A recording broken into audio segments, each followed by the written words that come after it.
Pierluigi Rotta e Matteo De Menego sarebbero stati uccisi nel tentativo di proteggere il fratello del killer. Alejandro Augusto, accecato dalla rabbia per essere stato denunciato da Carlise per la rapina dello scooter, avrebbe così voluto vendicarsi sparandogli. Si fa largo questa ipotesi nella ricostruzione dei tragici fatti di venerdì costata la vita ai due poliziotti, per cui in queste ore sono molte le voci che si rincorrono per risalire momento per momento a quanto accaduto. Alejandro Augusto Stefan Meran, dunque, secondo le ipotesi che circolano attualmente, avrebbe avuto tutta l'intenzione di sparare a Carlise Stefan Meran, il fratello maggiore, che in quel frangente si trovava assieme a lui in questura, ma in un'altra posizione del palazzo, esattamente nell'ufficio prevenzione generale. Ecco allora che i quesiti si spostano sul perché lo stesso Carlise si fosse barricato nella stanza, bloccando l'accesso per poi nascondersi nei sotterranei. La paura di rimanere coinvolto nel raptus di follia del fratello ormai degenerata o l'intenzione di evitarlo di proposito, sentendosi il bersaglio diretto della sua violenza dopo la denuncia per il motorino rubato?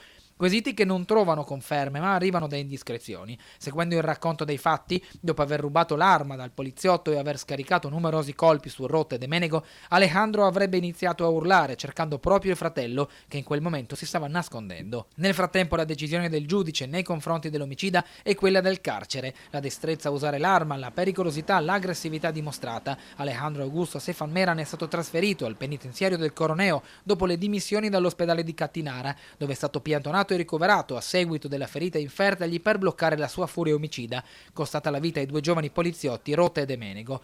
In una nota diramata dall'Auschwitz, Alejandro riceverà tutte le cure sanitarie del caso, così come gli altri detenuti che necessitano di assistenza. Il suo utilizzo delle armi, la pericolosità constatata dagli inquirenti e il suo stato psichico non hanno lasciato dubbi al magistrato di turno, che ha deciso dunque per il carcere a fronte della richiesta del legale dell'indagato che aveva chiesto la custodia domiciliare nell'abitazione della madre. Oggi si è appreso inoltre che la procura intende chiedere una perizia psichiatrica su Alejandro Augusto Stefan Meran. Infine, gli esami autoptici sui corpi degli agenti uccisi nella sparatoria di 4 giorni fa saranno compiuti mercoledì prossimo. I magistrati hanno già trasmesso l'incarico relativo.